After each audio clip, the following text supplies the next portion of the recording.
In 1971, Timothy Leary had an epiphany during a tarot reading that utilized a set of cards designed by Crowley. His revelation?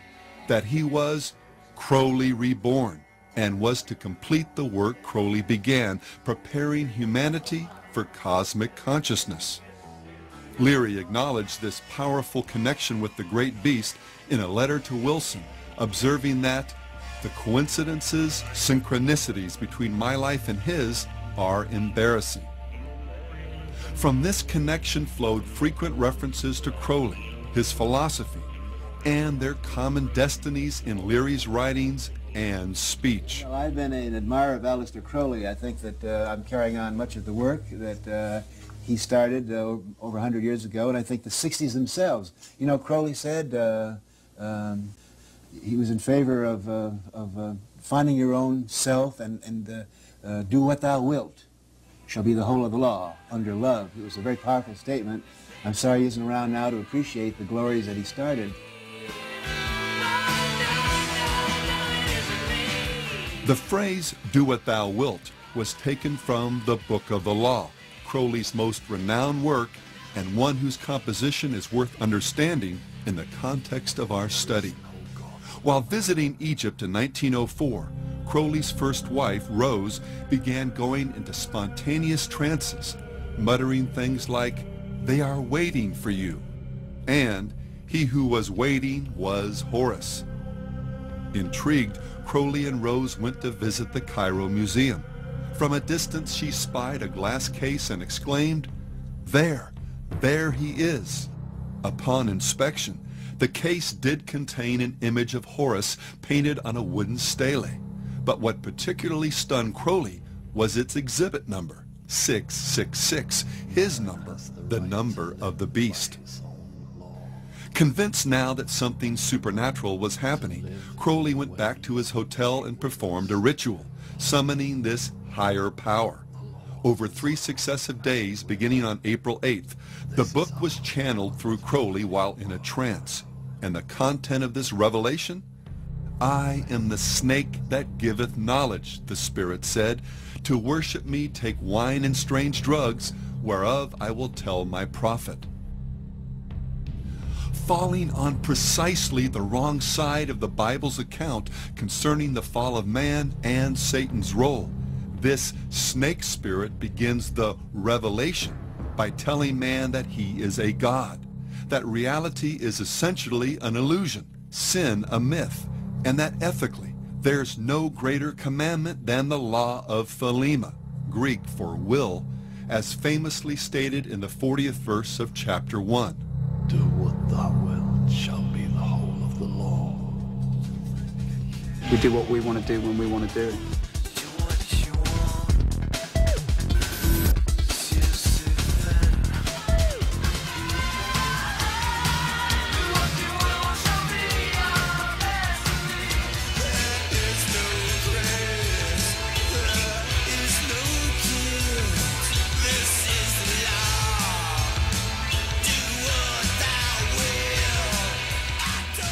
Well, today that same law has been written, spoken, or sung about by more contemporary artists than even Robert Anton Wilson would have imagined. John Lennon, Jim Morrison, the Black Crowes' Chris Robinson, and Marilyn Manson have all trotted it out in one form or another as words to live by. Harry Smith inserted it into the original handbook that came with his renowned Anthology of American Folk Music. It shows up in songs by Mudvayne,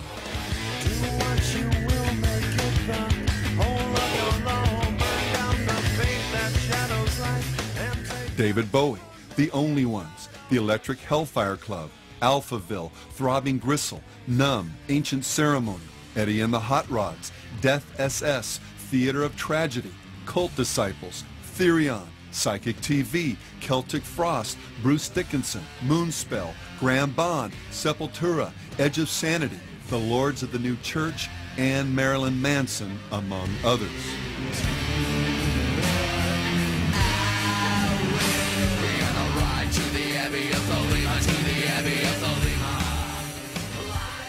The band 311 not only uses Crowley's Law as a lyric, the bass player had it tattooed on his leg, as well as Crowley's Tree of Life design on his back.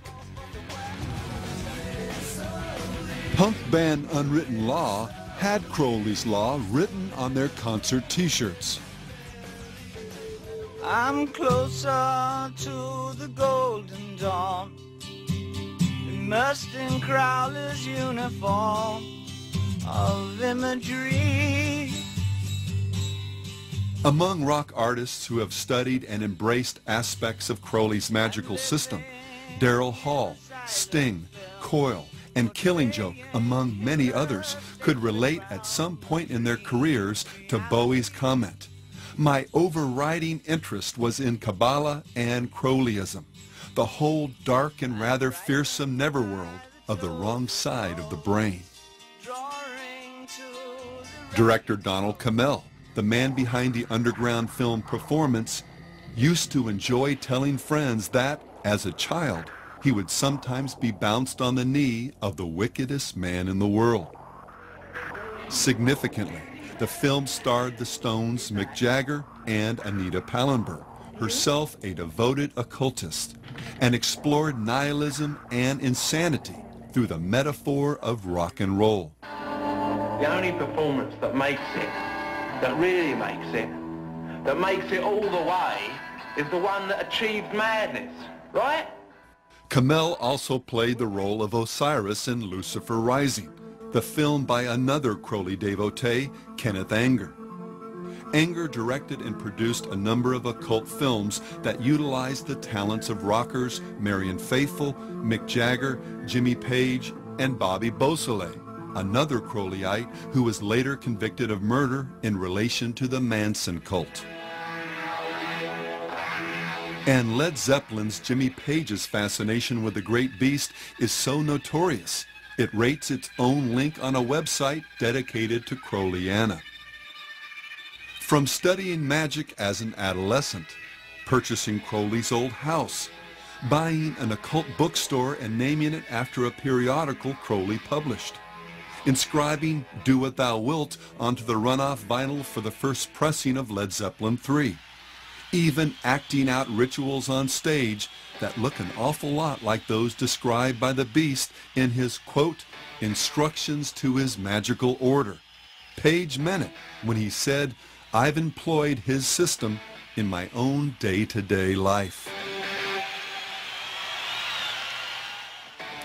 While few artists have shown the same level of dedication to Crowley's life and philosophy as Page, or the members of Coil, or any number of satanic metal bands, there's one sense in which Crowley's legacy has become central to the spirit of most of rock and roll.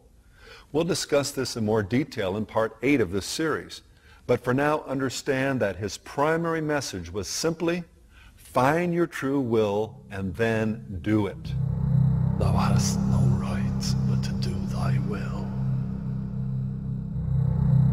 Do that, and no other shall say nay. Every man and every woman is a star. Which, when you boil it down, really means there is no God but man. This is not to say literally that there's no God. Satan knows there is, as do all men, if but just deep in their hearts. The crux of Crowley's demonic creed was just that each individual has no higher authority than their own will, that we are free to live life as we please. And this was the lie that the serpent hissed in the garden, and the deception that has become the siren chorus that floats through the world of popular music.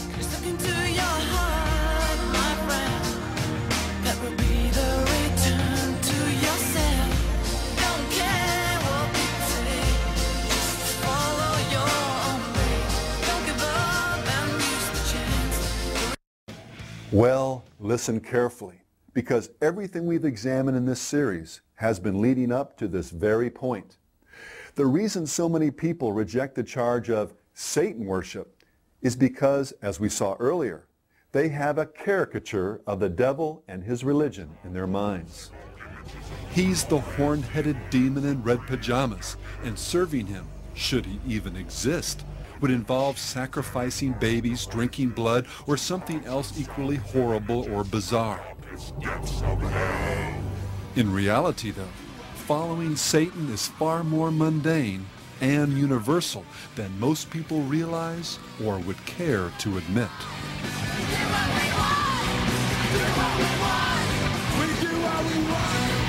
But I can do anything that I want to. I can pursue any kind of lustful desires that I might feel.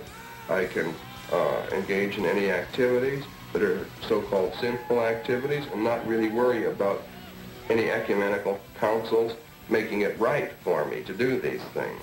Living for, as I've said, all of the earthly and carnal pleasures. A satanic world is a world reborn in purity, a world where the instinct and the intellect will be complementary to one another rather than being at odds with one another. It will be a world in which we follow laws of nature instead of just the rules that man's made up to regulate his conduct. All right, we got one rule. There are no rules. Have a good time. Do what we want. If a Christian said to you, you were just really worshiping yourself, what would you say? In a sense, they would be right. It is a form of self-worship. We feel that there's no reason why these people shouldn't just flip the coin completely over and simply call themselves what religion has called them for many, many years.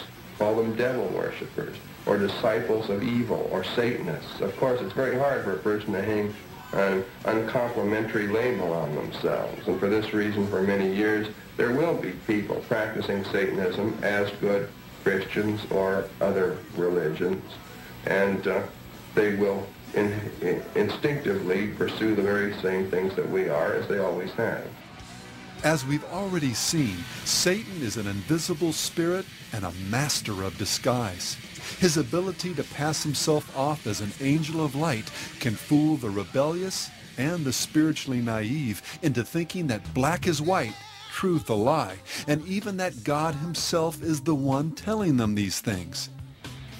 And as for following the devil, many that espouse an openly satanic worldview can tell you that it's nothing like the Hollywood caricature.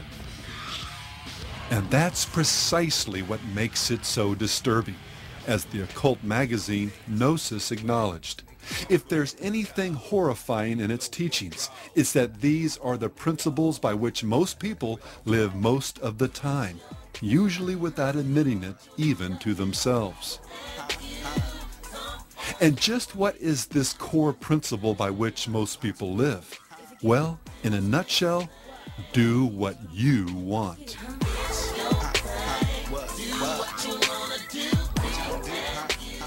Surprised?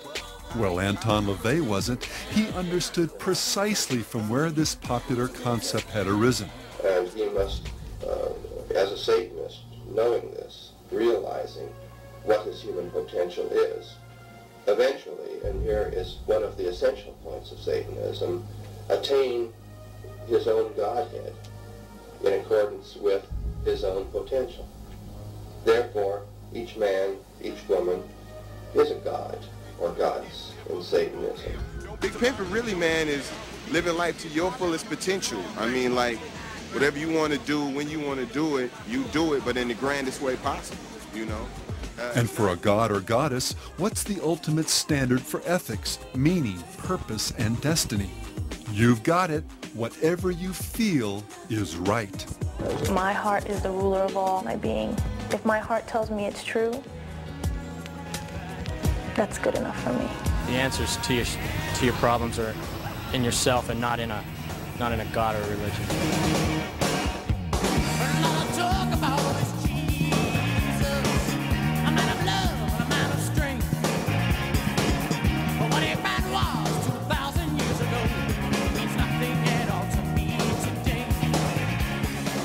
Marilyn Manson noted the universality of this satanic ethic when he observed, "The idea of Antichrist is an unspoken knowledge that every person has. It's just the acceptance of yourself as a powerful being who can make their own decisions. It's not someone with a 666 on their head."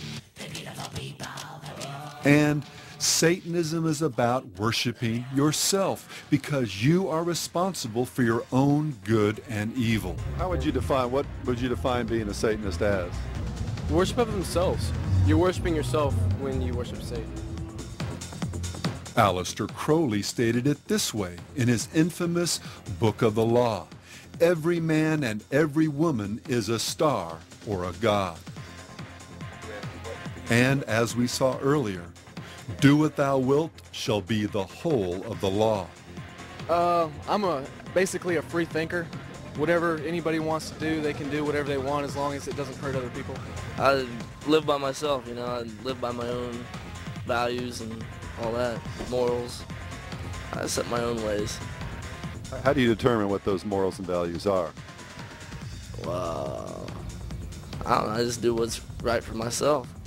By declaring that each person should walk in their own light, discover and then do their true will, LaVey, Manson, and Crowley, along with Nietzsche and others, have simply been echoing the father of all lies, the one that goes back to the very dawn of human history.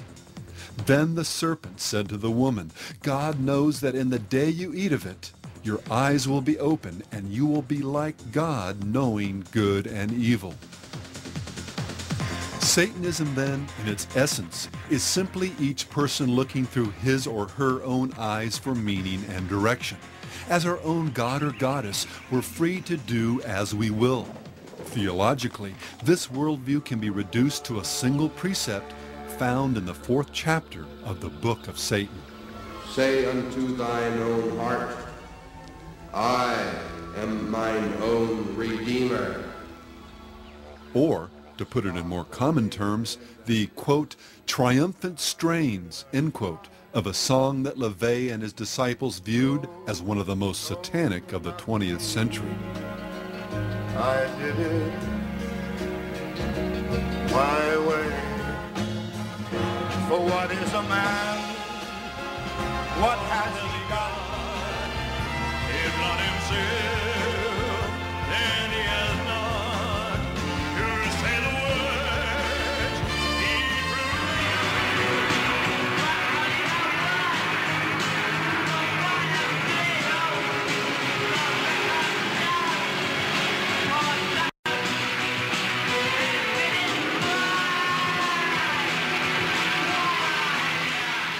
It's no mere coincidence that this song, in its successive incarnations, revealed artists who became living metaphors for the inevitable downward spiral of any culture that embraces I did it my way theology.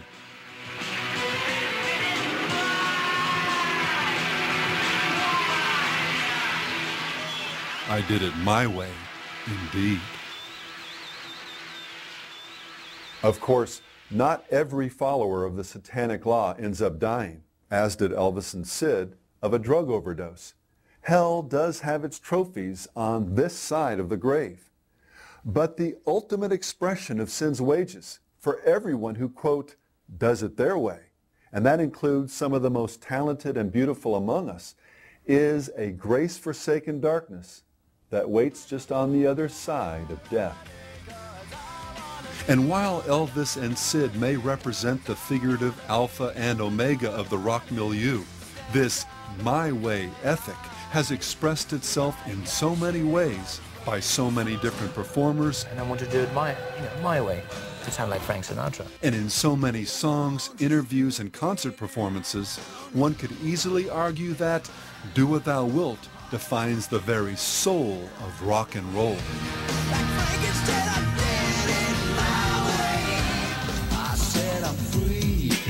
what I want any old time. Do what you wanna do. Whatever you choose. It's my life, and I'll do what I want. It's my mind, and I'll do what I want. Do what you wanna do, what you wanna do, and try hard to live your life. Live life the way that you want. And I need to do what I feel like doing. So let me go. Do what you wanna do, out and seek your truth.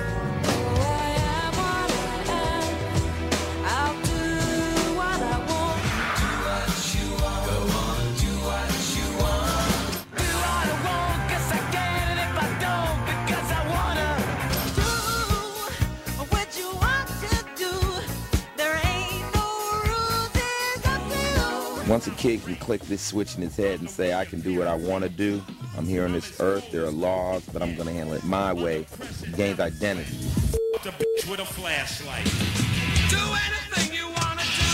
Do what you want. Do it, boy. Do what you want to do. You can do what you want. Don't do what you want to. Do what you want to do. So do what you must. Do what you can. Do what thou wilt often resonates in the words of the popular mantra, do your own thing. And the thing is, whatever is good for you is the best for you, you know. It's a simple thing, but people don't understand that. Doing your own thing means doing your own thing, not doing exactly what everybody else is doing, but doing what suits you. Let me hear you say it's my thing. It's your thing. I do what I want to do. Follow me, darling. Follow me, darling. We got our life to live the way we want to be. Just be yourself.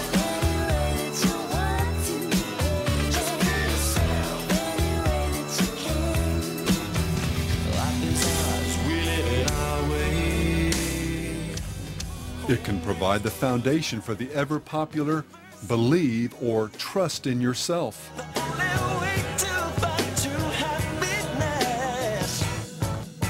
It's to that own self, be true to yourself, you got it, you just got to believe in yourself. When I say be a soldier, I mean being true to the game, being true to yourself and believing in yourself. The truth is all within yourself. And the satanic law can find its most perfect and enticing expression in what has become one of our culture's most popular credos, follow or trust your heart. Trust your heart, let fate decide to guide these lives we see. Why second guess what feels so right? Just trust your heart and you'll see the light. To your heart, you must be true to your heart. Trust your heart. Follow your heart. Oh, nothing else. I've come this far with the truth of the heart. Soul and world can fall apart. You'll be okay. Follow your heart. Let your heart lead your man.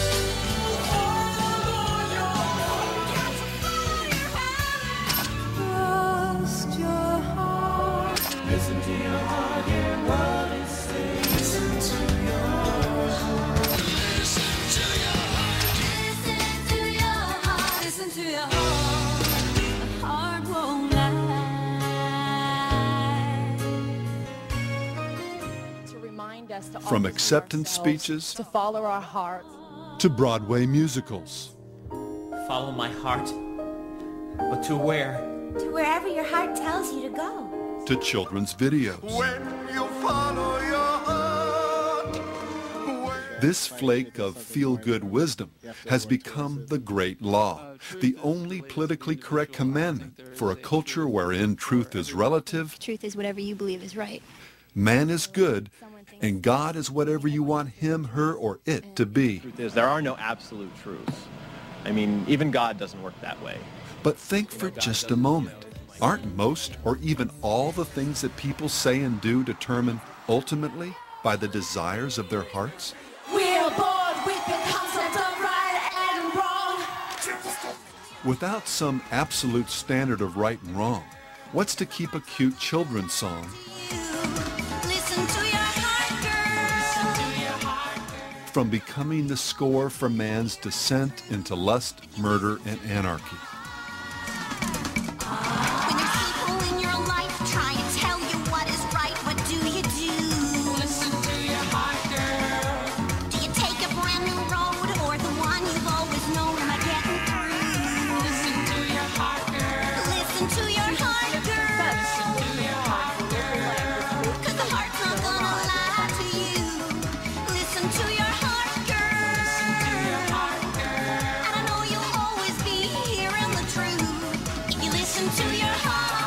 can do anything I want to you people at any time I want to.